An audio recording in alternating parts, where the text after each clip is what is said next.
This conference will now be recorded. Okay. Good evening and welcome to AnCan's virtual chat and support and low and intermediate risk prostate cancer group for October the 13th, 2025. A special welcome to our first-time visitors as well as a hello to our regular participants. I am your moderator for this evening, Boykin Jordan, and I'll be assisted this evening by Bill Franklin, also by Stuart Jordan, no relationship, and our founder, Rick Davis. AnCan would like to note that this group is a peer-to-peer support group and should not be construed as medical advice. We're here to share our collective experience and answer your questions. We hope that we will provide valuable information that we encourage you to discuss with your doctors.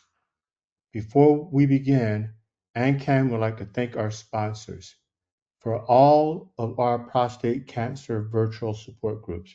They are Bayer, Novartis, Johnson & Johnson, Meyer Genetics, Telex, Blue Earth Diagnostics, Foundation Medicine, as well as thanking our participant base.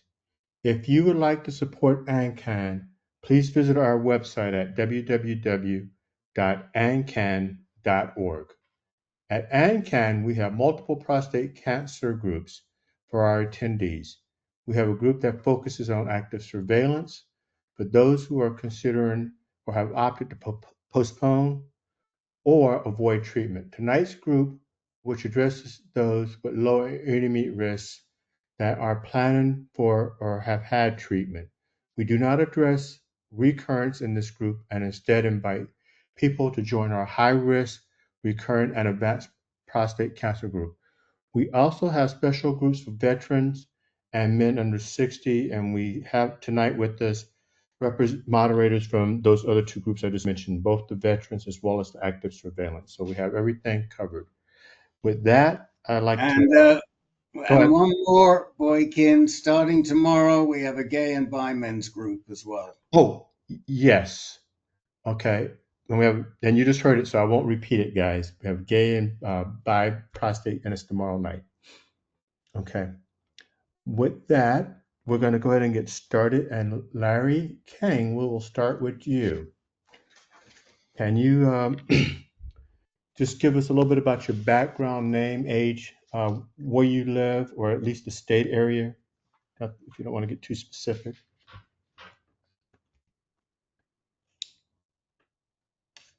You're muted, Larry. You're muted, Larry.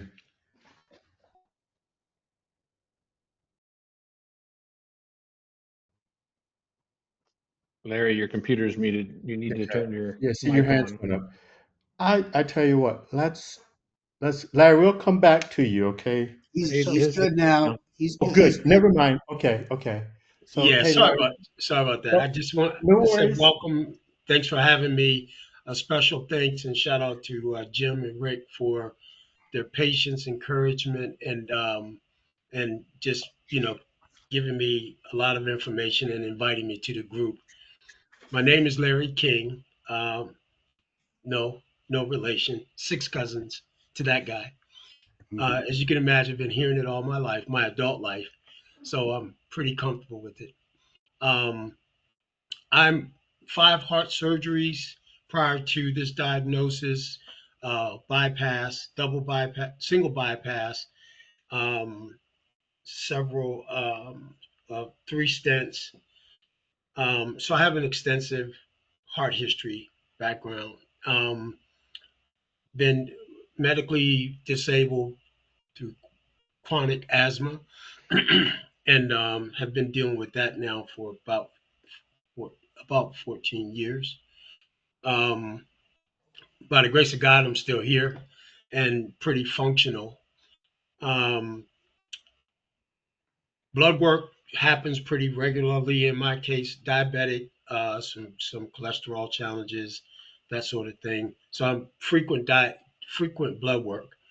Um, Blood work in February showed particularly PSA at 2.6, and we did it again in July, and it showed 4.5.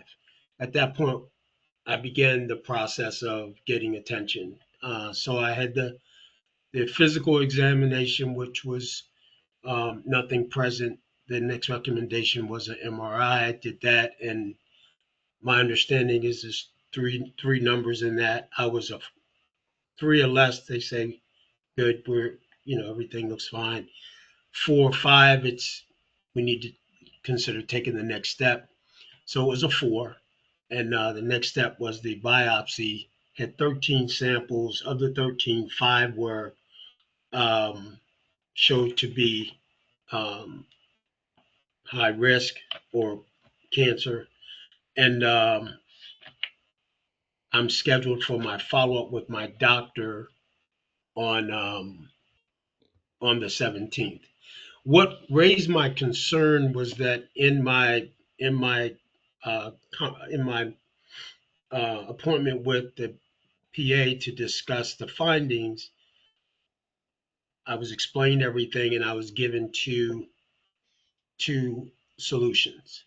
One was the removal of the prostate, which yeah, they highly recommended.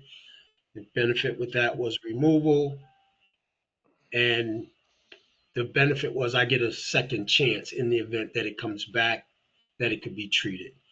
Talk to me about all the side effects, and some of the things that I would experience as a male, as a man, in my sexual functionality. The next one was radiation. Talked about it as, the percentages and the difference in outcomes between removal and the radiation.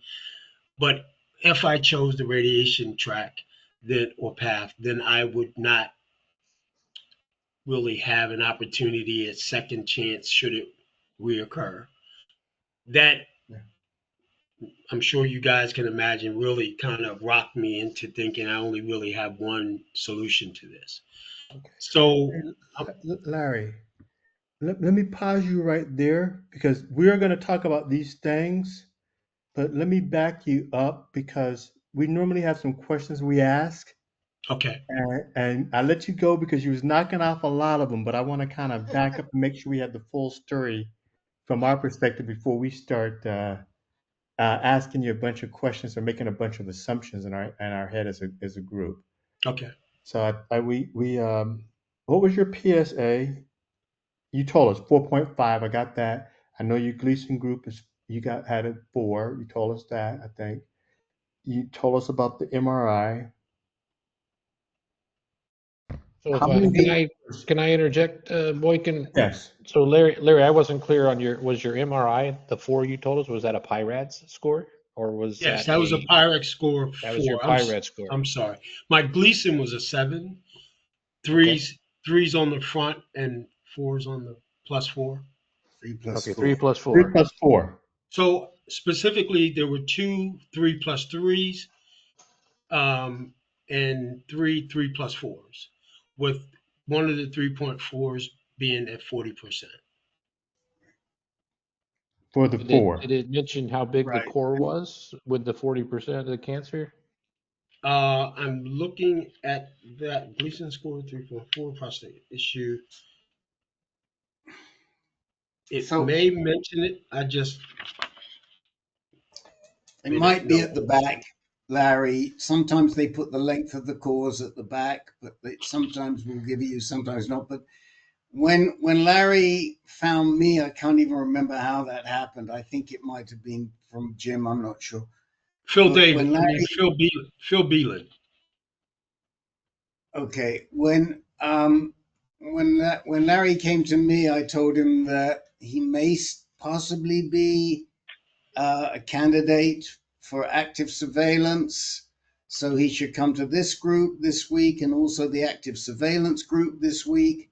And we need to do a little homework to try and find out how much 3 plus 4, how much 4 he has. And he also needs to get second opinions on the slides. I also told him that the line about not being eligible for any follow up if you do radiation first is a car salesman's line, Right. and that that should be challenged. There is no basis for that anymore. But when you go to a community urologist, whoever you're talking to is going to tell you that to try and get you to go with surgery. Larry, I would think Larry's not a good candidate for surgery just based on his medical cardiovascular history. Right. I was going to ask. Yeah. Yeah. So, Larry, what's your age, and where do you live? I'm 64 and I live in a little town, Greenville, North Carolina, home of the Greenville ECU Pirates. Gotcha. I know where that's at. Mm-hmm. Okay. Okay. All right. So, have you had an MRI done? Yes. Yeah. Okay, you did. Okay, we already talked about that. Let me back up here because I got a little out of order, which happens when we get too far out of order. On your biopsy, was that transrectal or transperineal?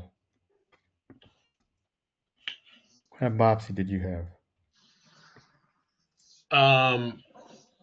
I do not.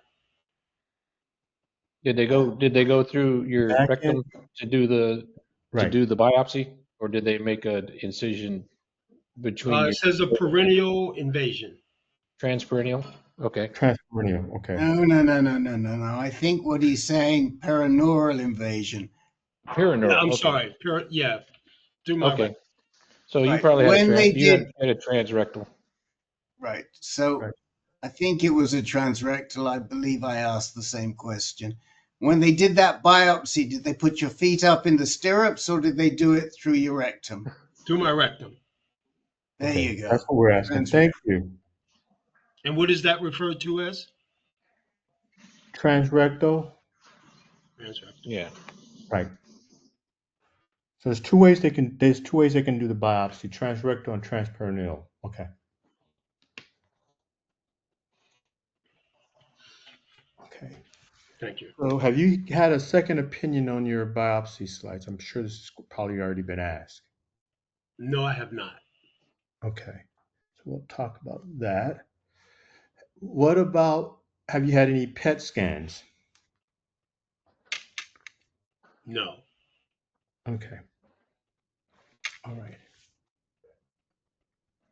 And I know how you learned about it, and so the questions I think you have, and if you have more, please let me know. You want to talk about the radiation first and your treatment options because of what you was told. I think that's your main concern is trying to sort through your treatment. So put that in your words for us, and then we'll pick up the conversation again.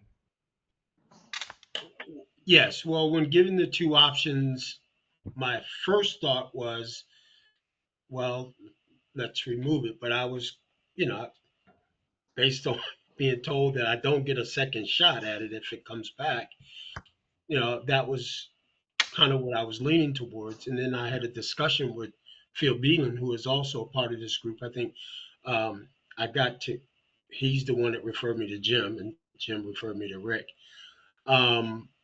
And Phil kind of stopped me in there. He says, well, I don't quite think I don't want to besmirch your doctor, but that may not be, the latest best way to go. He says, Right. you can get further treatment if you go the radiation route.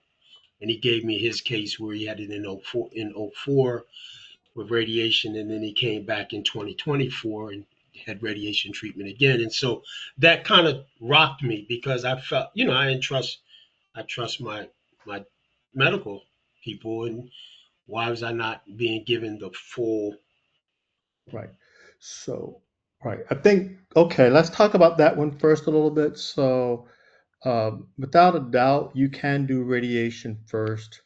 That was one of the things that I know that when I was coming through a couple of years ago, I was never told how you was told, but that was raised as a concern. But as I researched it, the reality is that you can actually have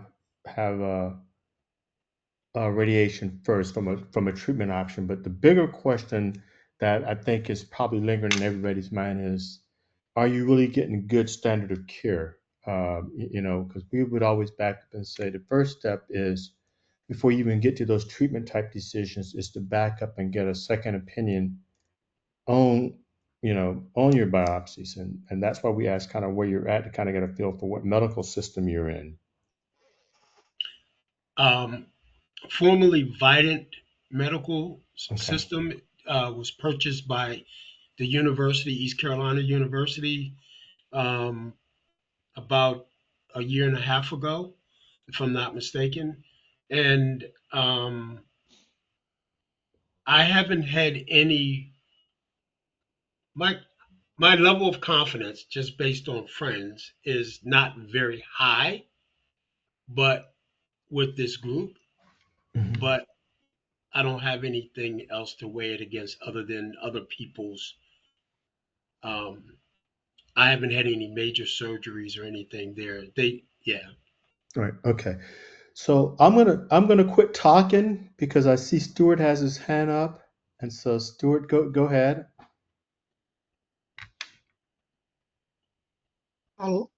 Larry, quick question.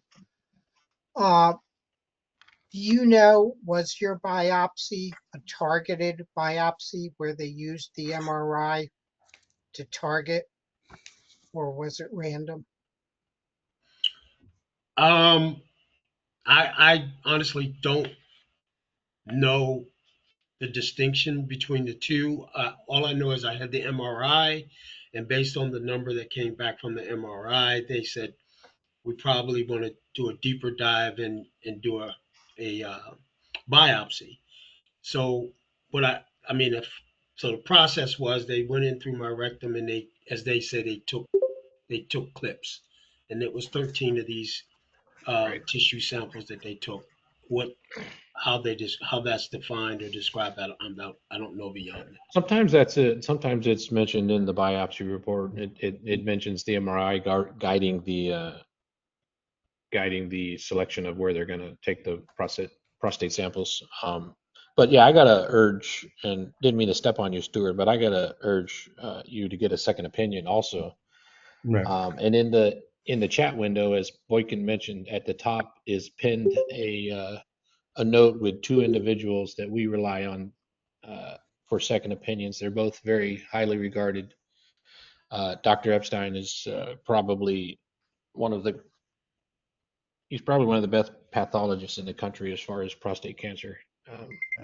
Bill, can you clarify? We're talking about a biopsy second opinion. Yeah, a biopsy second opinion. So what you would do is ask you would go to your doctors who have your biopsy results, and you would ask them to send those results to the slides to Dr. Epstein or Dr. Zhao, and then they would read them and give you a second opinion on them. You're not going to have to get another biopsy. No one's going to poke you again. So they're going to Okay, give you a thank second opinion on the one you already got. So you. Okay. and we're not telling you to go to another doctor and get poked again. Nobody would tell you that because we've most of us here have been through it and Right. definitely don't recommend a second round. No, not if you don't need to. But I will say right off the bat, but a lot of people here, and especially those who've been around for a while, I don't know about the new guys, but everybody hears the same story when they get diagnosed with prostate cancer, be it low grade or higher grade. The first thing they do is tell you, oh, well, you got surgery, you got radiation, or one of the ablation type therapies that have come down the pipe, right? But what we say here at AnCan is slow down, right? Because that's the very first thing your doctor says to you. Take it out or get radiation. And there's a sense of urgency there because you've just been diagnosed with cancer. We've all been there, but you have based on what you told us here, you've got a low to mid-grade cancer. Get a second opinion on it, but don't rush into anything. You've got plenty of time. This Okay. isn't something that's spreading throughout your body and metastasizing or anything like that right now, as far as you know from these results. So I would get a second opinion. And can you see? Do you know how to get to the chat window? Yes, I do see it. Okay. Or Gordon could help you out. Maybe younger guys are better with computers. Tech savvy guys. So one of the moderators, can you please explain to Larry why we would like that second opinion Okay, sure. and, So and the options it could open up? yeah.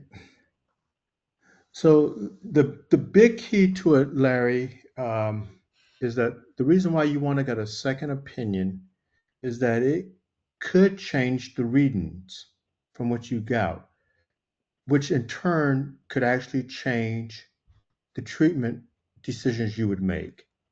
So, for example, you may find that some of those force are not as high as they are. And so you're sort of in that borderline area where there's still some doubt as to confidence in the how solid are you in that really that intermediate. You might be able to go back down to active surveillance, depending on how it reads. And in a lot of cases, when people get their slides misread, I can't tell you that yours will, but people readings are usually changed on the second opinion. Sometimes they go the other way.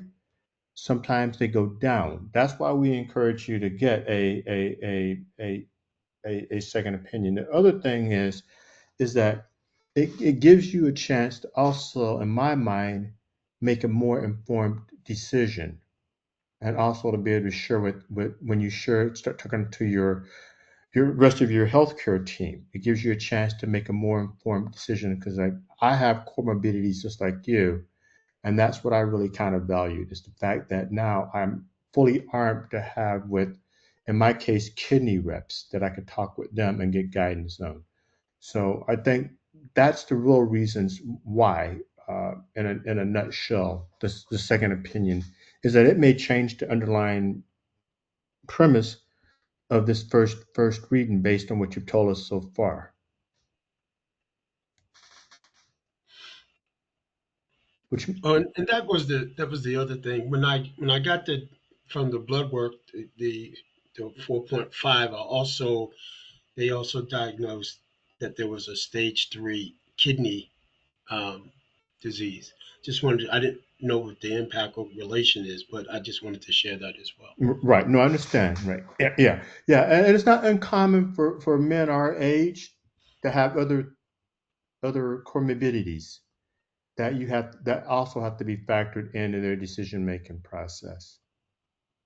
So, Larry, how but far are how far are you from major metropolitan areas? I am an hour and a half from Duke. I'm an hour and a half from that what they call the Triangle, Okay. Raleigh, Durham, Chapel Hill area. So that's not a big deal for me. Hey, Rick, is there anybody at Duke? Yeah, we've talked about this, but I think before we get into, well, I guess there's a couple of ways to go. I gave Larry that there are two names at Duke that know us well and that we like a lot. One is Judd Moul, Moul, who's the head of the department. He's really good. And the other person is Deborah Kay, who we're doing a bunch of work with. She's really good. And she knows us well. We're working with her on some research. Dr. John has been working with her. They're both excellent. I think I suggested to Larry when we spoke on the phone he should reach out right away and make an appointment with them. And at the same time, he should be sending his slides to either Dr. Epstein or Dr. Zhao. Either one is fine. And I think I also recommended to him that he ought to be watching the webinar we did just recently with Dr. Epstein. So those were the steps I suggested, and to get his care moved, to get himself away from the community urologist and get himself into a center of excellence as soon as he could. those would be the starting places. They're both urologists. I think that if either of them, whoever you choose, if they will probably suggest that radiation is your best is your best option if you need treatment. But if you don't need treatment, they will definitely suggest that you follow active surveillance. They're not going to tell you that you've got to get treatment if you don't need it. When I say treatment, I'm talking about interventional treatment, because active surveillance is treatment too. It's a treatment protocol, but it doesn't require immediate intervention. Yeah, it's interesting. On one hand, and kind of it kind of alarmed me a bit. Was Friday I got a call from my doctor's assistant, whether it was a PA or I'm not sure, but he identified that I have a meeting coming up on the 17th with Dr. Taylor, and that, because I'm in the high risk, we're really strongly pushing that you remove the prostate. And I was blown away to get that call, a week before my appointment. But it really took me back to one of the things that Hold on a minute, Larry. Why are they telling you you're high risk? That's the part that was alarming. I didn't contest it over a phone call with someone that just called me. I just knew it was something that really put me not in a very comfortable place about what they were offering. Right. The fact that everything, even with the PA, when I had that meeting on the 22nd, he really emphasized that I was low risk, considered it stage 1. But now I'm getting a call from prior to meeting with the urologist that I'm high risk, and everything about that just kind of just was very different from everything that is documented in any discussions that I had. So I kind of laid that to rest and just relied on speaking with you guys Okay. to be more of something that I should, because I'm sure you guys all know it's a lot of anxiety with this, I so to hear that is like, oh my God, I don't need to be thinking about that, especially Okay. when we're looking at So different courses of action that may be more appropriate for where the diagnosis is. right.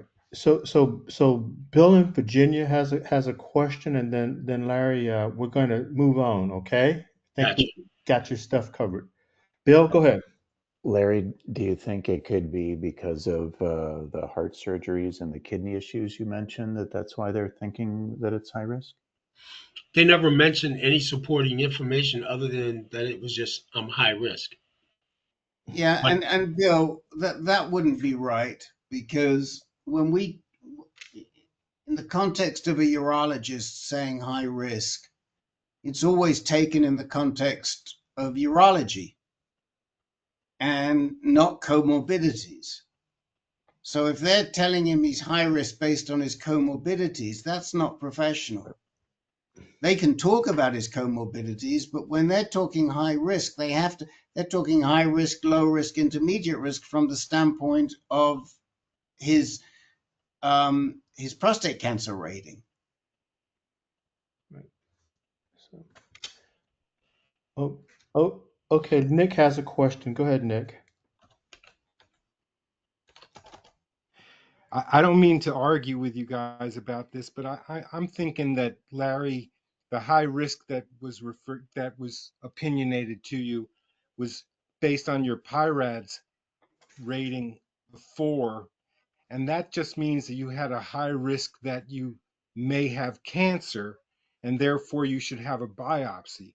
So I understand why everybody's concerned about the fact that, quote, people have been saying that Larry's a high risk, but Larry, that's not necessarily the risk rating of your cancer. They were just saying that you had a high risk that you may have cancer. Well, So, as we you've don't already know. been hearing from others, let me finish my comments, sir. Yeah, but we don't As, know. I mean, let's not let me even go down finish my this route. comments, sir. Let me let's finish my not even comment, go sir. down this route because we've already been Okay, through it and we've talked to him please let me about it. finish my comment. I'd rather Please let me not. finish. I'd rather not, Nick, But, because the reason is we don't want to talk oh about stuff man. we don't know about. Okay, Okay, we don't that's know. part of my point. We're Part of postulating, my and point. I'm not sure why you're what arguing we've with already told him, what we've already told him is that me. Man, we don't we don't think that based on his comorbidities or anything else, he's high risk. So there's no point in even developing this line of thought. Larry's got it. He's heard us. What we're trying to do is navigate Larry to a center of excellence, not to somebody who's going to make money off him being treated. That's what we're trying to do. And I think we've established that well enough in his mind that whatever they're talking about is not relevant. We need to listen to what Larry says, and he's made that clear. We don't need to reopen it again. Okay. So I should have just stuck to the question, but go ahead, Dan. You're up next. Thank you. Okay. So, Dan, I realized that you were in the high risk the other night with me, but do you want to just give the guys just some of the basics so that we have a starting point and why you're here? Actually, Boykin, it might be better for me to continue to be an observer and not complicate, especially from what we're going through right now. I'd rather just observe. Okay, great. So I will move you. Even I got you because you're a newbie. I'm just trying to work our protocol. So I will move you down into when we get into the broader discussion area.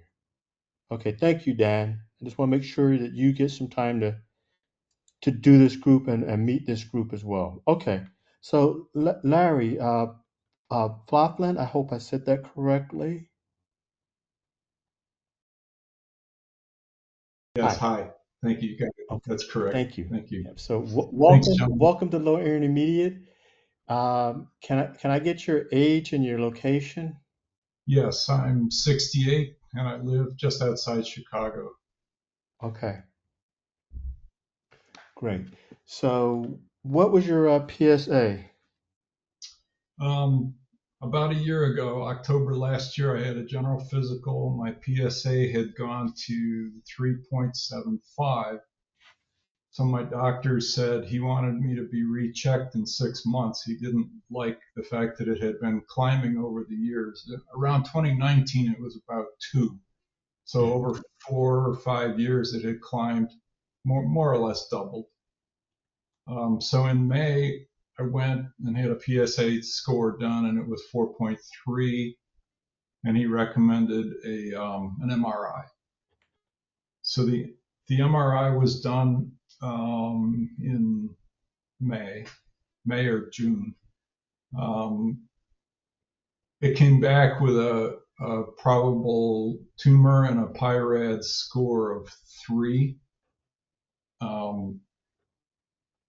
At that point, the urologist, I'm in the Loyola medical system in Chicago for most of my treatments. He recommended me to a urologist also in Loyola. He did a biopsy, and those results came back in August with, it was a 13 needle biopsy, ultrasound guided biopsy. Of which 3 needles came back with Gleason scores of 3+3 and 3+4. So at that point, the urologist called me into his office for a consultation, and based on that information, he gave me a grade groups 1 and 2 for the biopsy, favorable. He's a surgeon. He recommended, I asked for treatment. I said I'd like to be cured, basically, right in the first meeting. And he said, well, that I can recommend surgery, a prostatectomy, or possibly radiation, but he said he didn't recommend radiation because my general health is excellent and I'm 68. And he said radiation therapy can lead to complications later in life. So this, surgery was his basic recommendation. He is a skilled robotic surgeon. He's done, I guess, about 1,000 of these prostatectomies. So he went through some of the risks with me. Urinary dysfunction or incontinence, 5 to 10%. And then the statistics get kind of vague when you get into impotence. And he said, you're healthy, you don't have other issues. I don't take any other prescriptions. But he said, anywhere from as many as 50% of men have some sexual dysfunction after the surgery. I think he was being honest with me. So that scared me. I'm married. I've been married 43 years. We have a good life, and everything has been fine up till now. So I took that to note. He encouraged a second opinion. So I had heard about TULSA treatment, transurethral ultrasonic ablation. And so that was through my own research on prostate cancer. I went through those people at Profound and got connected with University of Chicago for TULSA treatment. It took me 8 weeks to get my meeting at University of Chicago. And when I showed up 2 weeks ago today, the doctor said, we don't do TULSA anymore. He wouldn't really, I said, is that for clinical reasons or what? He says, oh, it's resource driven. And he had just been told about it the week before. It bothered me, but there was so much coming at me that it took me a little while to process all that. He also told me at University of Chicago that he didn't like the way the biopsy was done. He wanted me to have a MRI guided biopsy. He considered that to be more accurate. He took issue with the Pi-RADS score from the radiology. He said it's more like a 5. And basically said, because I have an anterior location to the tumor, that the ultrasonic ablation that he does have at his disposal was probably not going to be recommended, because apparently they have to shoot through the anus, through the prostate, and this would have had to go all the way to the other side. And he wasn't optimistic. He said maybe a 50% chance, but that would be after I had another biopsy and another MRI and more testing. So it took me a couple of days to sort through that. They did another, University of Chicago did another biopsy analysis. And there was actually a slight downgrade in the percentage of, what do you call it, a Gleason 4 type of cells in the biopsy, which I thought that was, it was somewhat good news. I then, it was the day after that I got in touch with one of the people in your group, or who has been in your group, and that was Dr. Alfredo Serwinski. And he recommended a few things. That was 2 weeks ago, or 2 weeks ago tomorrow. One of them was to go to an AI company that reviews the MRI scan. I'm forgetting the name of that right now, but I've already done that. And then he said that there was genetic testing that could see if I'm predisposed to cancer, and that could have some impact on my decision making. So I kind of walked away from University of Chicago. I wasn't thrilled that they didn't tell me that they had discontinued the treatment that I was seeking. And I went back to the Tulsa people and asked for, okay, who else can I go to, and can you kind of grease the skids for me and get me in somewhere? Because like Larry King said, these things come at you, and it's pretty scary when somebody gives you a cancer diagnosis. You've all said that, really. You kind of have to try and process all this information, and you don't want to waste time, and you get a little panicky. It's not the kind of news. And I'm hearing from many of the comments here that we're all going through that same thing. So taking what I had, I went to Mayo Clinic. And Mayo does the Tulsa process. They certainly, obviously, Mayo Clinic has a good reputation. I have good insurance. I have traditional Medicare with a full supplement. So that's not really an issue for me. It's the waiting game. Mayo won't be able to see me for another 8 weeks. And then they said it would probably be January before I got any kind of treatment. So I did get some good news today. The Dr. Gorbonos at Loyola, who originally recommended the surgery, I asked him, I said, I'm burning some time here. I burned up 7 or 8 weeks with Chicago, and I'm going to be another 7 or 8 weeks waiting to get into Mayo. Am I okay to do this? And he said, yeah, you should be able to do this. He said, send me another PSA score, and I can help you. And he wants to help me make the decision. And the PSA score literally just came through after I logged into this group, and it's at 4.08. So it's actually down a little bit from June. So what I'm doing right now is the waiting game. And I guess I just wanted to share this experience. If anybody has any experience with this Tulsa process, which I understand is quite new, I certainly would be interested in that. Otherwise, I guess I'm here to share what I learn along the way, and hopefully this information can help other people. Okay. So thank you, Larry. I think there's a lot to glean from this.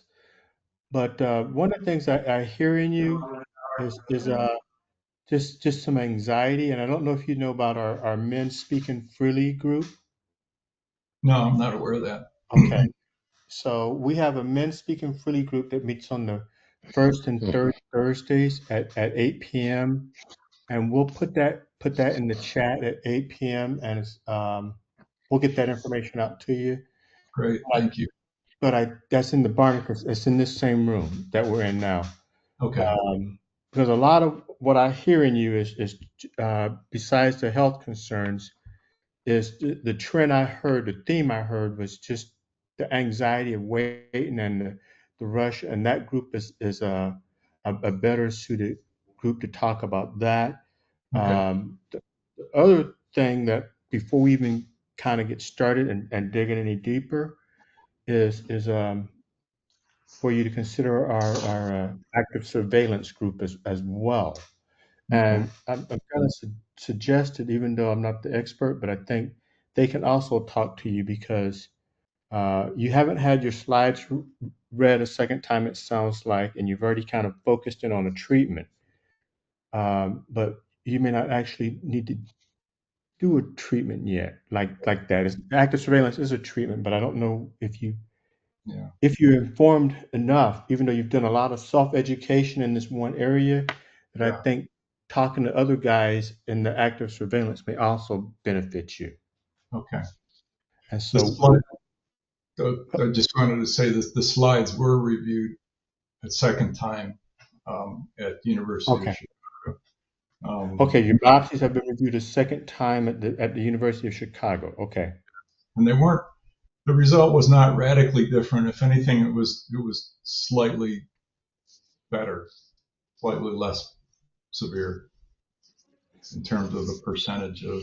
Yeah. So if I can jump in, All right. you said that when you went to the University of Chicago, you said a couple things. One, that the doctor recommended that you had a targeted biopsy with a MRI fusion biopsy. So Yeah. what you described to us, I had the same thing 10 years ago. We call it now, that's commonly referred to as a blind biopsy because they don't know where in your prostate the cancer is. So the ultrasound, when they say ultrasound guided, what they do is they use ultrasound to show where your prostate is, and then they overlay a grid on that, and then they take samples from each square of the grid, right? So it's called a blind biopsy because they don't know where their cancer is or where it's suspected to be. An MRI guided biopsy MRI would show some sort of indication of prostate cancer, and then they would target those areas where they think there is based on the MRI.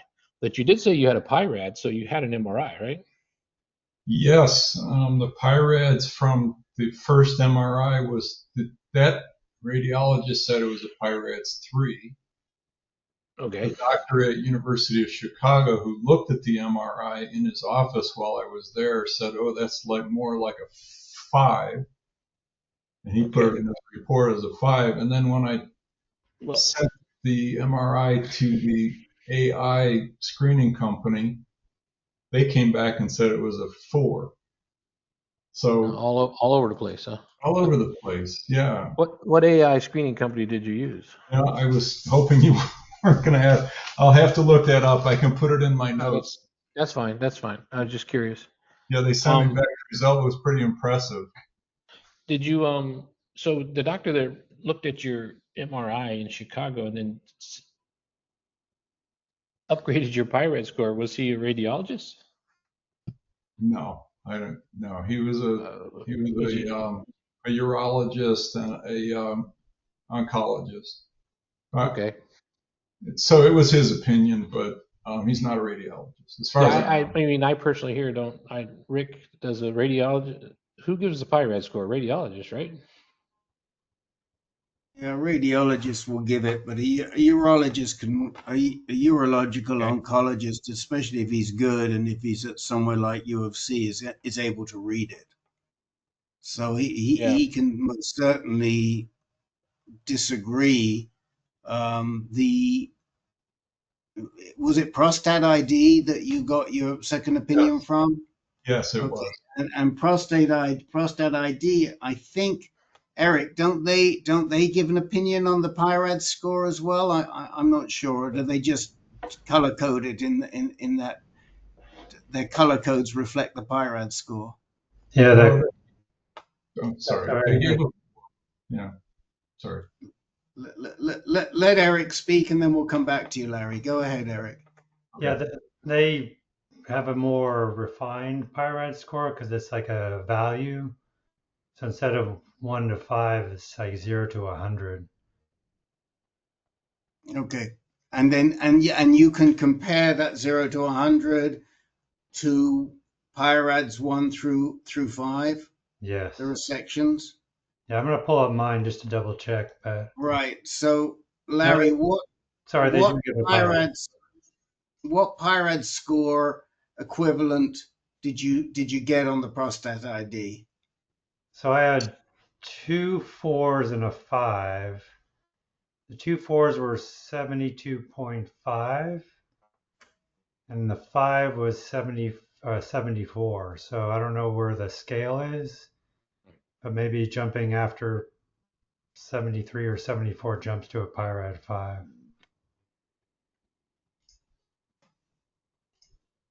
But they do give Larry, a score and a index value. So Larry, when did you get the MRI?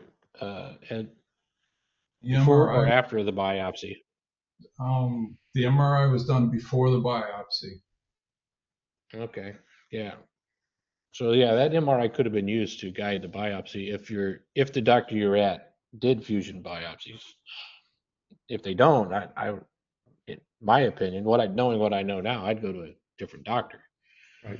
Because it's really becoming the standard of care to use an MRI guided fusion biopsy for prostate cancer. So now I joked earlier with Larry King saying nobody's going to recommend you go get poked again, but in your case, from your biopsy readings, you have pretty low to mid grade cancer, but they're saying so.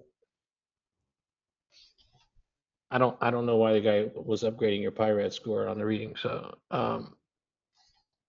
Does the biopsy report say fusion in the order or anything, or on the report?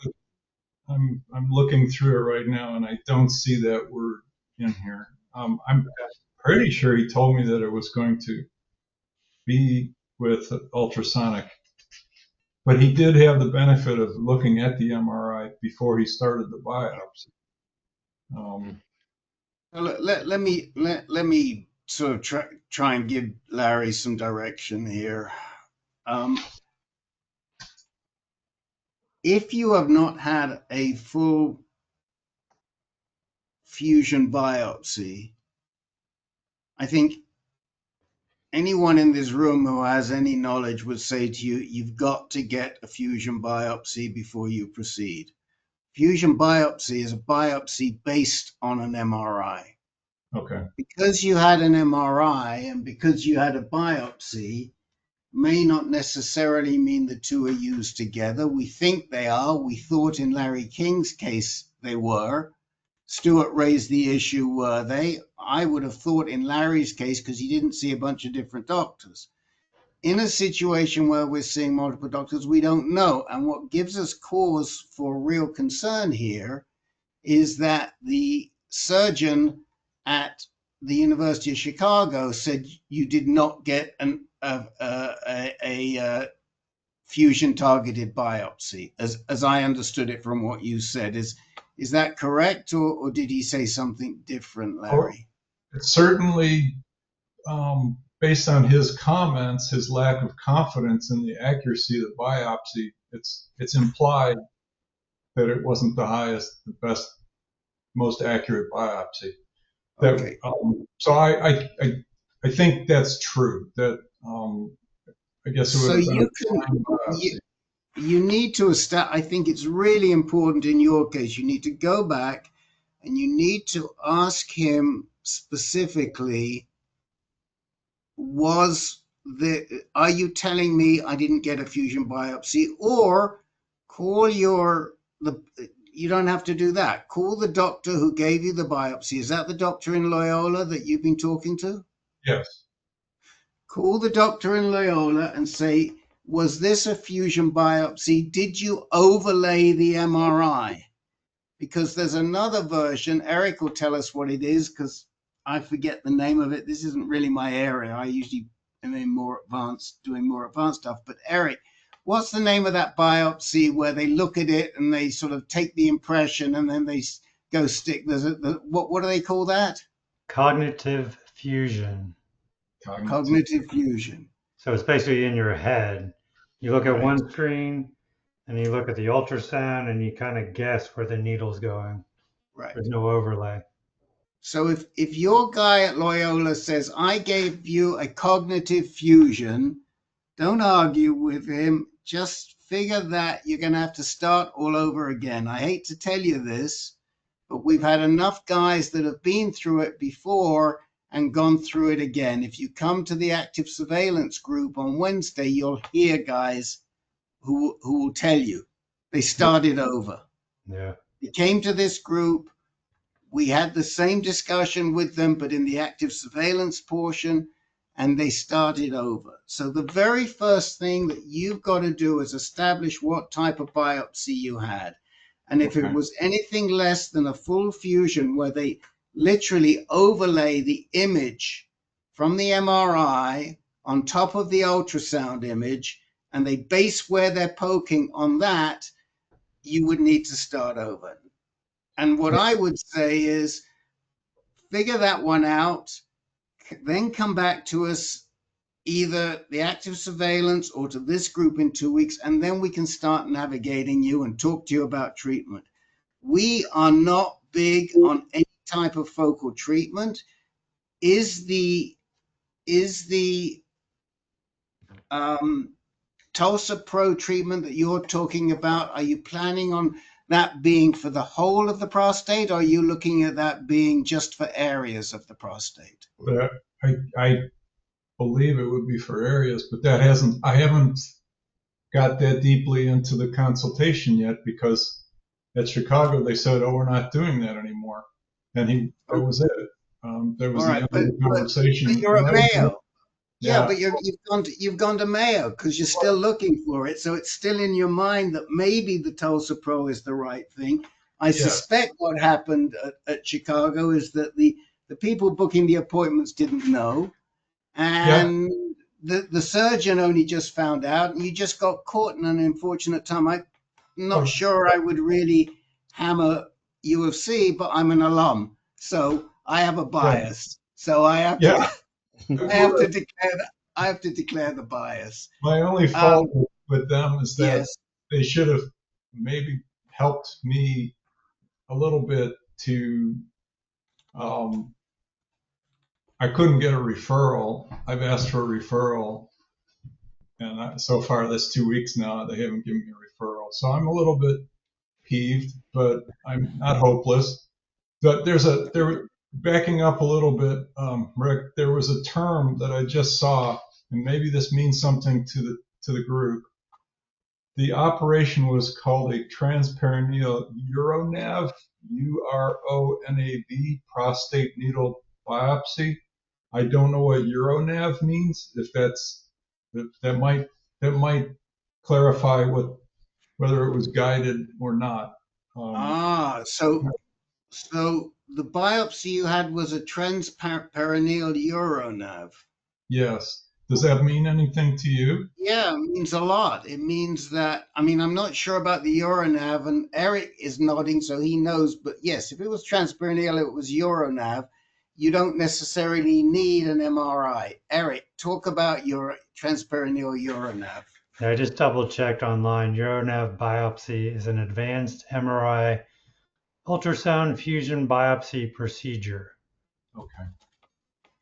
So this is a pretty high quality biopsy. Yes. Sounds like it.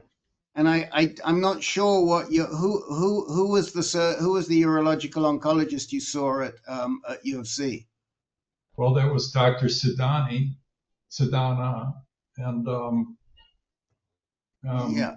he's the one that said that he didn't have faith in the biopsy, so he recommended another biopsy. Well, it's kind of interesting because he just got recommended by the guy who left very recently is a guy called Scott Egner, and he left U of C to go to UCLA, but he recommended, if I'm not mistaken, he recommended Sidana, and we've sent some people to Sidana. So I am now totally confused, and I want to disavow my alumni alliance to U of C.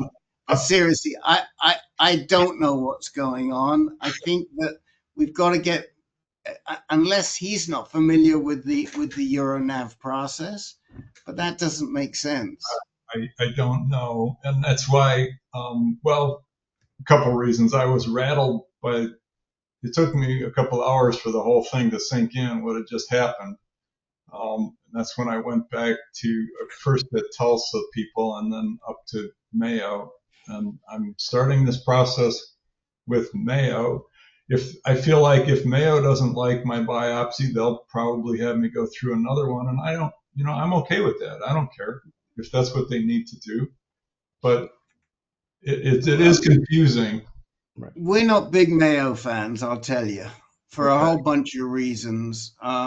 One of them being that if you are a candidate for radiation, and you might be, Mayo's not even going to show you where the radiation oncology group is on campus. They're in such terrible silos at Mayo. It's really hard to get people to work together there. And that's one of the reasons that they have some talented individuals, but they just don't work together. The other problem that you're faced with in your area is that if you choose to go to Northwestern, again, they're so surgically oriented. Yeah. Northwestern likes to cut. They want to cut you before you even walk through the door at Northwestern. I mean, that's how what's his face Edward Schaefer, or whatever his name is, runs that department. But that said, you do have closer options. If you're willing to go to Mayo, before I went to Mayo, I'd go to the University of Michigan because I think they have a great group for low intermediate treatment. They'll encourage active surveillance if they can. They're much fairer than either Mayo or Northwestern, and they're probably Ann Arbor's probably closer than Rochester. So basically the same. Yeah.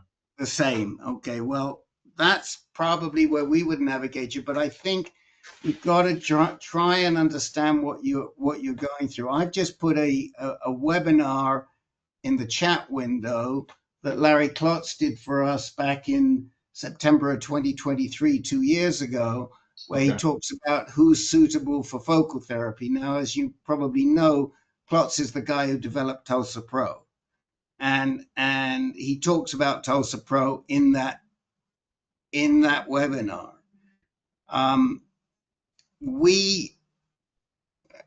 Why don't I let Stuart talk a little bit about the pros and cons of focal therapy? Because just like Eric knows where we're going on biopsies, Stuart knows where we're going on focal. Oh, Larry, Yes. the problem with focal treatments, and it's pretty much true for all of them, is the high rate of recurrence. And if it is truly a focal treatment where they're only treating a part of the gland, the recurrence could occur in the area where they treated, or it could occur someplace else. And the research that's being done there, where they're looking at larger populations of people who have had focal, can be up to 50%. So, yes, you can do focal, and it may kick the can down the road, but you have to really sort of think about, do I want to have that high a chance of having to do this a second time?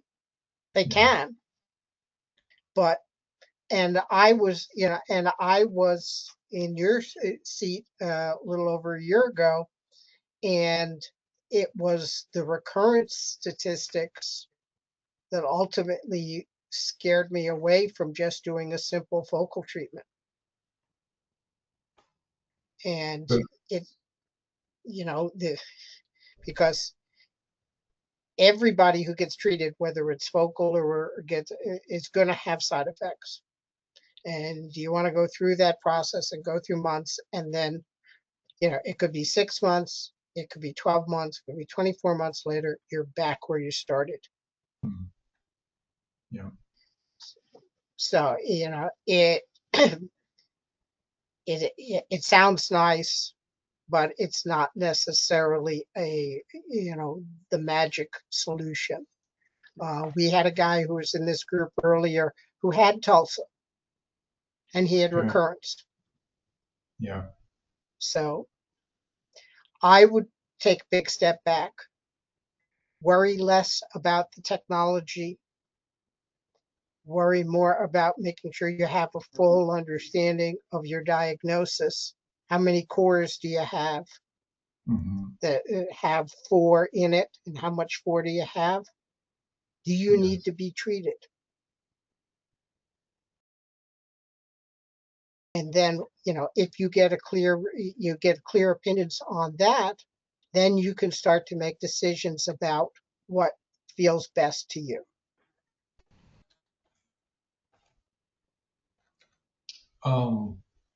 I have the statistics that I have on Tulsa were 85% non-reoccurrence in 5 years. So it sounds like there's other statistics available. The people at who developed at Profound sent me some reports. They weren't 50% recurrence, so it looks like I need to do a little more digging into the statistics on those treatments. Unfortunately, there isn't a lot of great independent statistics here. We just saw a report that came out from University of California, San Francisco, which is one of the cleaner reports. It wasn't on specifically on Tulsa, but they came back and reported a very high rate of recurrence. And I can tell you, my doctor in New York also talks about his personal experience in terms of the recurrence that he has seen, and he does a bunch of them. And he does a bunch of different types. Okay. Well, that was one thing that Dr. Sedana did mention, that the other focal that he offers, that he specializes in, was, in this case, again, because it's the anterior portion of the prostate that he'd be looking at, it's a lower success rate because it's farther away from the transducer. He has to shoot the radiation through the prostate to get at the area and through the colon. If you were going to do a focal treatment where it's located, the other one he was probably talking about is HIFU, and you can't do HIFU in that location. If you were going to do some form of ablation, it would have to be one where it's more surgical, where they can reach with whatever method they're doing. They have to be able to reach where it is, and ultrasound, HIFU, Tulsa really can't do that. Okay. A couple of other things for you, Larry. Eric reminded me in the chat, a doctor that we do like in the Chicago area, if you just want to get a second opinion, is Dr. Helfand. He is very pro active surveillance. He's a surgeon.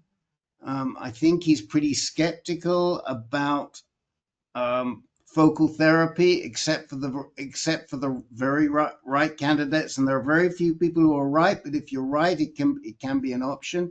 He's at North Shore, and we'll put his contact details in. He knows us very well. He knows Howard Walensky very well, who's on our advisory board. He might save you a long trip.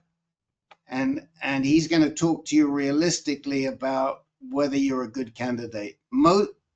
If you're a 3+3, we don't think you're a candidate for focal, even though a lot of people with 3+3 get focal, because we don't think it's going to go anywhere. That's our bias from talking to a lot of very good urological oncologists.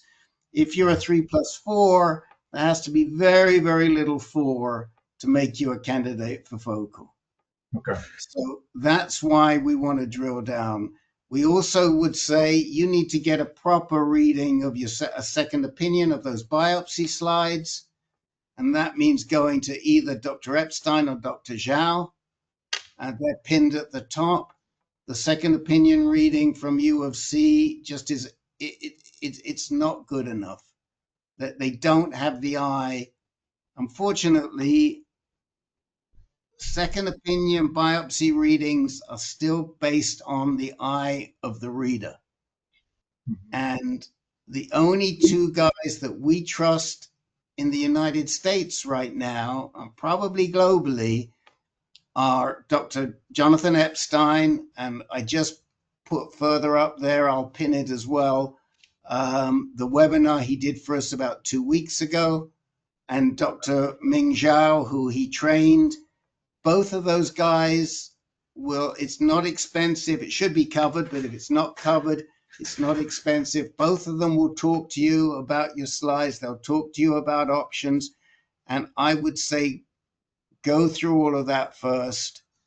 And we've really got to drill down and make sure that you are the right person for any type of focal therapy. Don't trust the numbers, because the numbers you get, if those numbers that you got are almost certainly generated by the TULSA-PRO people. Yeah, the bulk of what I have on TULSA-PRO is provided by them. Yes. Well, that's the problem. Another So report. Yeah. it's on you to make sure that those numbers are right, and they may not be right. Appreciate that. So I just pinned the Epstein webinar as well, and I'm going to also pin the CLOTS webinar that was from 2 years ago, because that is somebody's already done it, so that's pinned. And so you can click on those right now. The webinars will open in your in your browser. You can bookmark them from there. Yes. Okay. I'm afraid to blow up our screen. So are these, just real quick procedural, are these chat items available after in the recording, or should I be grabbing these right now in real time, these pinned items? So you can download the chat. Yes.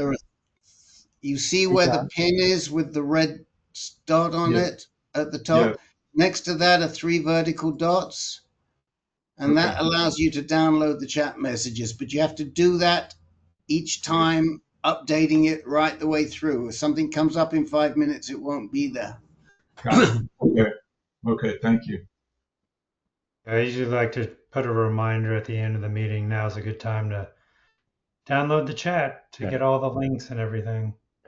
Okay, thank you. So we won't cut it off. We'll give you a chance.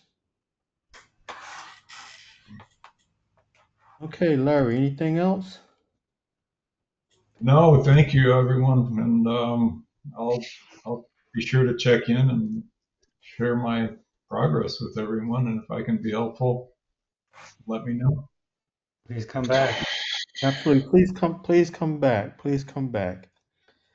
Okay. And you might want to come to the active surveillance group too. I missed how much 4 you have, how much 3+4, but you might want to listen to those guys on Wednesday as well. Okay. Thank you, Rick. I'll shut my microphone off now. Thank you. Sure. Okay. So, hey, Dan, are you still with us? Before we go to Dan, can we just check with Larry King to make sure that there wasn't anything, because we sort of left him a little abruptly, and I just want to make sure with him or Gordon that they know where they're going next.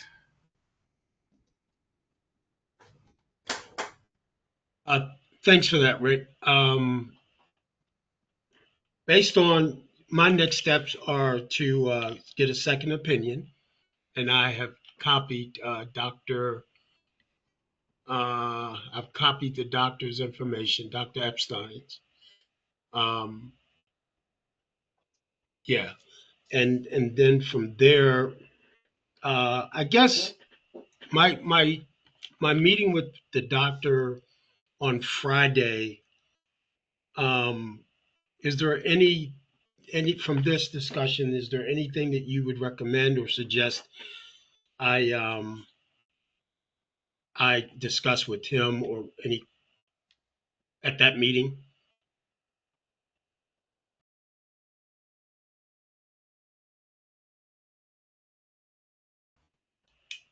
Who wants to take that one? Bill, why don't you take that one?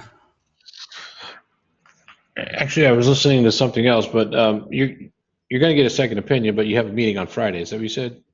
Yeah, my meeting was scheduled for Friday. I mean, I would tell them that you're getting a second opinion on the biopsy. I wouldn't be afraid to tell the doctor that. And if you're going to send it to Dr. Epstein, then tell him, you're sending it to Jonathan Epstein, and he should know who he is, but he might not. I don't know. But and that you, before you do anything else, you want to see what that second opinion says. So what I would do is I'll reach out to a Hold on a minute, Larry. You also want to drill down on that discussion we had as to why the heck they're calling you high risk. On what Yeah. basis are they calling you high risk? Because we would say at best you're a favorable intermediate, what's called favorable intermediate, or grade group 2. And why are they looking at you as being high risk, which would be grade group 4 or grade group 5? Yeah. Okay. Because otherwise, I was going to call tomorrow and just reschedule my meeting with him, as opposed to going with nothing on Friday. But I think that's probably definitely a good.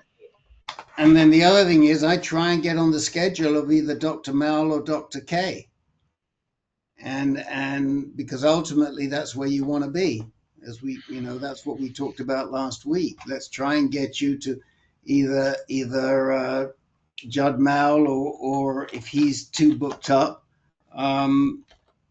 Deborah K. I think both of them are real alternatives. Now, when you say get on the schedule for, An appointment. okay, to discuss my results. Yeah. By the time you get an appointment, you should have. Do you know how to get that second opinion? You're going to call up on your slides. You're going to call up the doctor and you're going to say, I want these slides sent to either whoever you choose, Dr. Epstein or Dr. Zhao, and they will. That's how they'll send them. Okay. You don't have to do it. They'll send them from the office. Okay, great. And then yeah, so I should have those results back by the time you're saying an appointment would be available with Mal or K. I would guess, yeah. Okay. All right. I guess so. My level of anxiousness or anxiety should come down, given you guys, hearing my results. It's not as urgent as today or tomorrow. I got a little time to do all the legwork necessary to get a more accurate understanding. Yeah, I'd say you and both Larrys you guys have time. I wouldn't. Don't rush your treatment. Okay. I'm in Don't some rush your homework. treatment without as much information as you can get. So Yeah, I think Okay, one of thank the you. other recommendations was to watch the Dr. Epstein webinar as well. yeah, that's on our YouTube channel. It's also on our website at ancan.org. So It's pinned at the top of And this he chat pinned as it. He well. pinned it. Yeah. You can also download the chat like we told the other Larry. Show them how to do it. Good. Hit the I'll wait until the end and download. Okay. Thank you. Okay. All right. So, Dan, you still there? Just want to introduce you real Yes, quick. Yeah. Give you a yes. chance to introduce yourself. I don't want to get too much into the detail, but I've already gone through. I was ready to do the removal, the surgery a year ago, and got to this group and read a couple books that Jim Marshall and Rick advised me on. And instead of the surgery, I did radiation. And the one thing I would advise when people are making a decision on radiation is to get the bone density, because the side effects I'm just getting over now, 6 months later, and it would have helped to have that information up front. So Boykin, I don't want to get too much into the detail on my situation. That's the only advice I would bring up. Okay. Nope. I just wanted to make sure you had a chance as a new person in our circle to at least let folks know you. So appreciate that. I see there's only one question. Bill, go ahead. Yeah, Dan, when you say get the bone density, what do you mean exactly? They can do a bone density of how strong your bones are. And in my case, once they did that, I was rated as not only arthritis, which I knew, osteoporosis and osteopenia at different ratings, similar to what you would do like with your Gleason score. And based on that, then they can give you bone strengtheners that will help you to deal with the impact of that. It's, without getting into too much detail, it's something to be aware of if you're going to proceed with radiation therapy. Thank you very much. I hope I answered your question. Yep, sure did. Okay, thanks. Okay, Kevin P., you wanted some time? In the interest of time, seeing it's 9:32, if you put me on the list, Boykin, for next meeting, I'll share my biopsy results then. Okay, gotcha. Kevin, if you want Go to, ahead and go now. Just go now. Kevin will stay for as long as it takes because we took a lot of time over the two newbies, so we don't want to. We want to make sure that the returning people have the time. I'm willing to stay for as long as it takes. I'll be here. Okay, so I'll try to keep this short and concise. Just let me bring up the results. So I'm going to be moving back and forth to the actual biopsy results, but I had a transperineal biopsy, my second, and they took 22 samples, and in one particular area it was MRI guided, and in that area they found they had 7 samples, and it was 3 plus 3, and then the combined length of those 7 samples were 31 millimeters over 71 millimeters, or approximately 45% of the tissue. And then there were 2 other positive, let's call them positive samples, both 3 plus 3. One was 3 millimeters over 10 millimeters, or approximately 30% of the tissue. And the other one was a 3 plus 3, 2 millimeters over 7 millimeters, approximately 30% of the tissue. So of the 22 samples, there were 9. They were all 3 plus 3. And I gave you the length. So my next step is I have a follow-up meeting on October 29th. I shared last week that, or our last meeting, that I'm in Canada, and I go to Princess Margaret in Toronto, which is a center of excellence. I have a meeting with a surgeon to just discuss the results with no right now definitive path to go, other than perhaps he does clinical studies as it relates to focal therapy, but I don't even know if I'm a candidate yet. So by the time of our next meeting, I'll have another PSA because I just took the blood sample on Friday, and it's a long weekend here in Canada, so I'll probably get that tomorrow or Wednesday. And well, that's it. Okay, so Eric, you want to go ahead and ask your question, Eric? Sure. About your PSA, what has the trend been over the past 5 samples or whatever? Yes. Okay. Just a sec, Eric.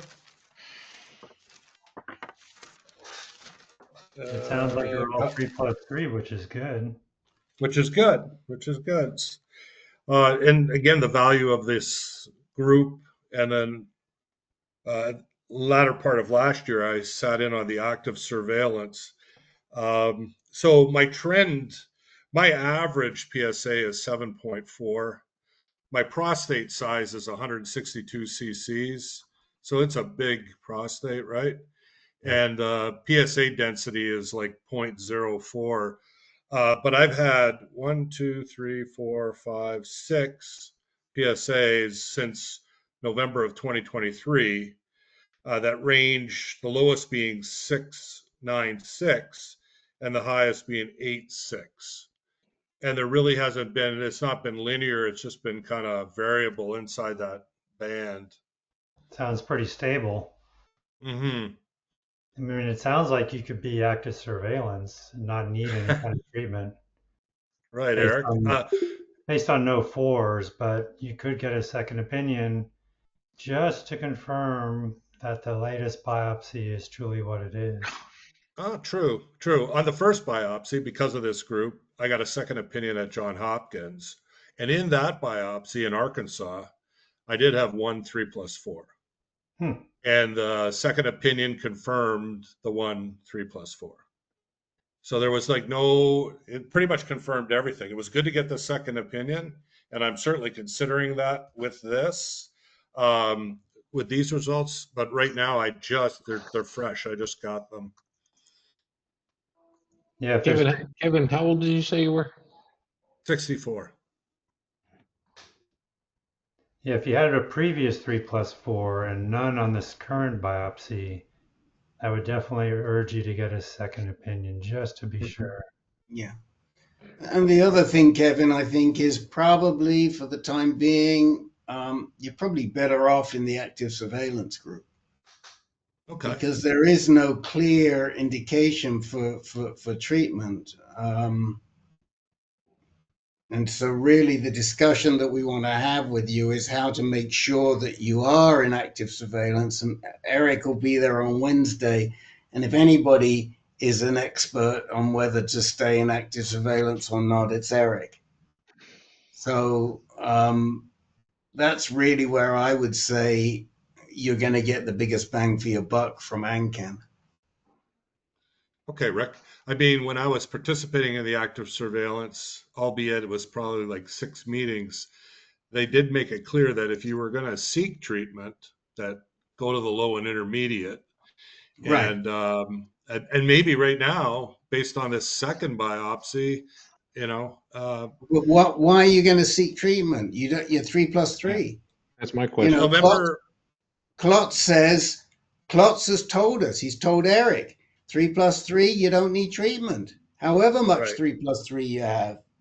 Peter Carroll. The only reason was because of that 3+4, and the urologists in the small community where I live right now use those survival charts and kind of recommend it. But you don't have that 3+4 now. It's gone, right? Exactly. Well, yeah. Right. I mean, it wasn't. So that's why I'm saying let's get you over to the active surveillance group and let's pass it in the active surveillance group rather than here. And if we find a reason that the 4 comes back and you feel like you want treatment, we'll receive you here. And you're very welcome to attend both. But I don't want to be us spending a lot of time talking about biopsies that are, mostly 3+3. It's not the right discussion for this group. Fair enough. I'll go to the active surveillance team. Yeah, and as Rick said, great.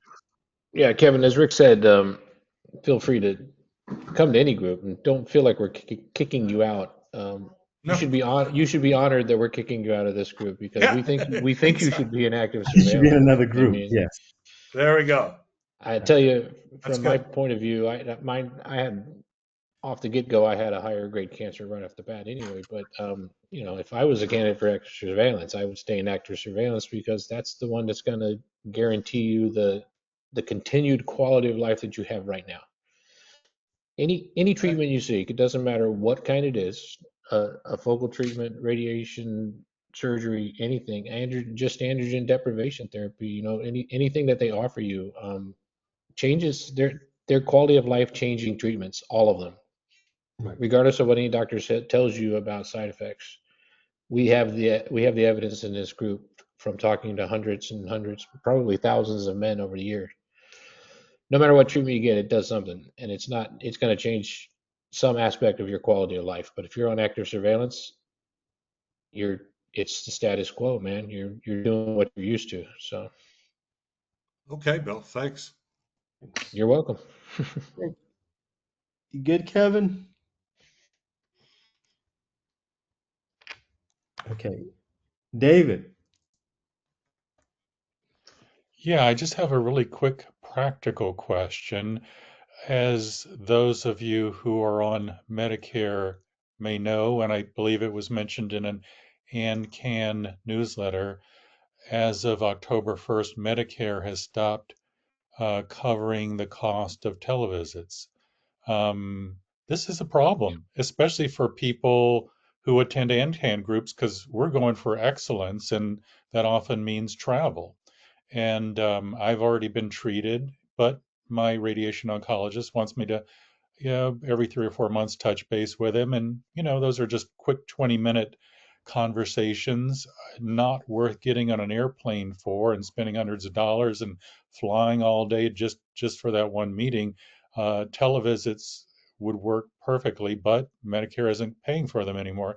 I did see on the Medicare website, they just had one sentence about this that says, the one exception is you must be in an office or medical facility located in a rural area for most telehealth services. So if you're in a rural hospital, they'll cover you. If you're in more of an urban setting like I am, they won't.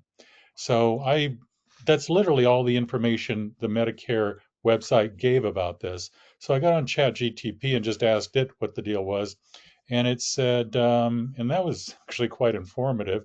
It said that there are hospitals and counties designated rural, and if you go to one of them, that counts. You have to physically be at that hospital, and it'll be covered. And there's a couple of hospitals like that just 80 miles away from where I am. So it'd be a lot easier for me to just take a nice drive, do it there. And I called one of these hospitals, and of course they didn't know what the hell I was talking about, but they made it, clear that, hey, we're not, if you wanted to do something like that here, first you've got to be an established patient, which means you've got to go there and get, you know, an established relationship with a doctor. It's a lot of rigmarole. And I was just wondering, has anybody thus far dealt with this issue and kind of figured it out? No? Okay. Eric, you had your hand up. Hand up, though. I just had a question. If you can you do a telehealth visit and just pay out of pocket for a 20-minute consult and it'd be cheaper than driving and all that? Can you ask your doctor's office if that's even an option? Well, that would be my next step. Yeah, to see if there's any way from on the doctor's end, if there's or the institution's end where he's at, to get a deal, or, like you said, pay cheaper. But this is literally, I just made the call to that rural hospital the other day. So just other than checking on ChatGTP and calling that hospital and really getting nowhere, I know nothing about this at all. I call your doctor and just say, hey, it's not covered by Medicare. What can you do for me? And see what they say. Yeah, good idea. I'd say Yeah, I think $100 bucks, no problem. Who knows? Yeah, we'll cut it short. We'll make it 5 minutes. Everything's good. See you later. Okay. Okay. Just wondered if anybody else had encountered this before me. All right. Thanks. Hey, Rick has a That's all. question, I think, a comment. Yeah. So we're well aware of this. I think our biggest disappointment was that the major prostate cancer organizations didn't jump on the bandwagon quickly enough. And to be honest, if it wouldn't have been for AnCan, I don't think Zero would have done anything. But I had a spat with Courtney Bugler, the CEO of Zero, and one of the things I said to her, she told me I needed to be better. And I said, well, you could start with being better by representing your patients. I won't get into why she said I needed to be better, but she was at fault there. She didn't take that well, and then we discussed, and I said one of the things, and this was probably in September sometime, I said, look, we've heard nothing from you. We've heard nothing from the AUA on the sunsetting of the telehealth, and we were annoyed. Now, we're tiny. Organizations like AUA and certainly Zero probably spends one way or another with all the overhead $1 million a year on advocacy and government lobbying. They have two or if not three full-time lobbyists. Not, when I say lobbyists, internal government advocacy people, and they run a department. And they did nothing.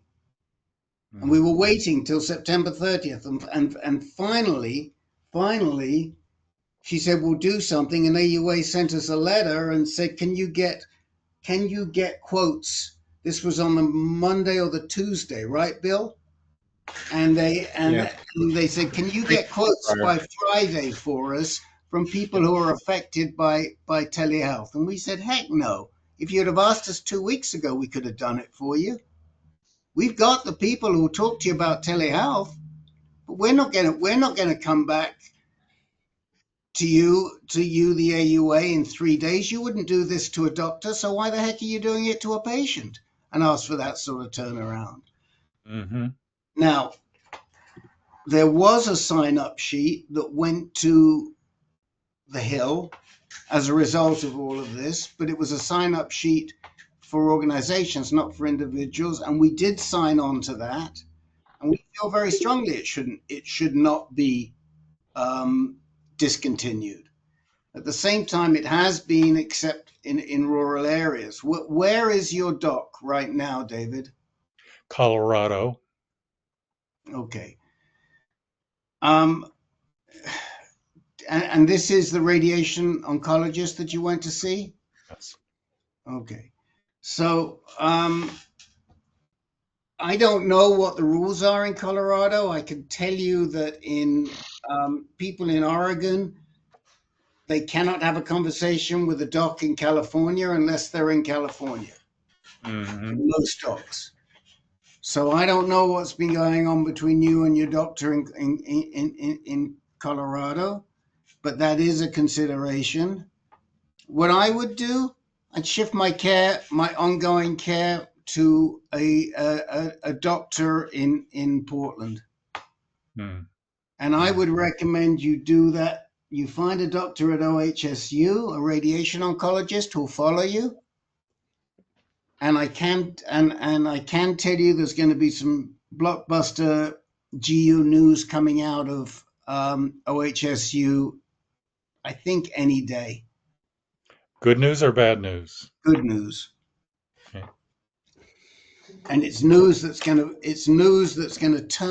finally turn that OHSU GU service back into what it was when Thomas Beer was leading it. And Good. so I cannot say more, but it's very positive, and I would try and bring your treatment back in, and I would look for somebody at OHSU who wants to follow you. We may be able to help you in time when this all breaks, but cannot really do it now. But you can get a head start on that and just bring your care back. Ask your Colorado radiation oncologist to find somebody local that can follow you. Okay. Or make recommendations at OHSU as to who could follow you at OHSU. Well, I really like the doctor in Colorado, but I'll keep an open mind in terms of what unfolds at OHSU. I think I will also take Eric's suggestion and just contact the doctor in the hospital in Colorado and see if I can work out a deal there. I guess my bigger concern, though, about the lack of coverage is just that is the long-term effect it's going to have on the ability of patients to seek the best care. Because if you can't contact doctors through telehealth, you're going to be much more inclined to just go with a local doctor, whether they're excellent or mediocre, just because of the Well, look, we don't disagree with you, but recognize that for most doctors doing telehealth, you're going to have at least one visit in person before you get to the telehealth. You can't just pick up and say, I want to see a specialist doctor in I don't know where, in Colorado or in Washington. And most of them will only talk to you telehealth after you've had one physical visit. In fact, I don't think I know any. So that I had one with Albert Chang, he was and willing to do it without even seeing you. yes, Okay, well, again, some of it depends on the doctor and what they can get, what they'll do, and what they can get away with. I mean, I was recommending Albert Chang earlier today, but in a lot of cases, and the guys will tell you here, you can't get that bloody appointment until you've seen somebody in person. that's They want true. to see you first. They want to Really, see you first time. yeah, And we know for a fact that at UCSF, they won't talk to you in Oregon. They make you go over the line. Now, why will they at UCLA, but they won't at UCSF? I don't know. But these are nor the will Fred Hutch. Nor will ah, Fred Hutch. Fred Hurst. So, it's very quirky. So, Yeah, yes, we can always find the exception, but by and large, you ain't going to find too many docs that they'll all want to see you for at least one visit in yeah. person. Mostly that's true. Yeah. And my guess is that if you would have, that Albert wouldn't have gone further if you said yes, I want to consider you. He would have said, well, you got to come down here for me to talk to you in person. And That's no, that's actually, the case. no, because a friend of mine was treated by Albert Chang this summer and had exactly the same experience where he contacted Chang through telehealth and then just went right there and got treated. Okay, well, there's always the exception that breaks the rule, but it's pretty unusual. And I know Albert quite well, and he's a really good guy, and I'm glad he's doing it. But I don't think most people are going to do that. You're right. That's true. Most people don't. That's right. So, yes, we're disappointed. Yes, we're going to keep on advocating, but I don't know how or where we're going to go. It's possible that when they extend the budget, and that when everybody gets back together and we have a new budget, that they'll bring telehealth back in the form that it was in. They certainly know the patients want it. At least the prostate cancer patients want it. We've made it clear to AUA, we've made it clear to Zero. Hopefully they've made it clear, but I can't assure you of that. Okay. Okay. Thank you. Okay, great. So, Bill from Virginia. Yeah, I'll just give you the 10-second version so that we can wrap up. My quarterly PSA spiked, so the decision is to get an MRI and see what's going on there. I appreciate the hearing about the discussion on treatments tonight, and we keep my ears open for treatment discussion the next couple of meetings as well. Okay, thanks. Eric, over to you. Hey, I'm about to get a confirmatory biopsy. And based on what we're just talking about telehealth, is it common to talk to the doctor ahead of time before the biopsy, especially since I have to go outside my normal care center because they don't offer fusion guided? So I found a local doctor that does it, and I don't know him from anybody other than what I can see online. And just curious, has anybody done like a consult before a biopsy, or is that normal or not normal? Just curious. Face-to-face consult or a telehealth consult? Either one, I guess. Oh yeah, I met with my urologist before he did the biopsy. Sure. Yeah, but see, my urologist doesn't do transperineal, so I had to pivot outside my normal care team to find one locally. So That's there's someone local. There's someone local, Eric. yeah, I found a doctor locally that does it.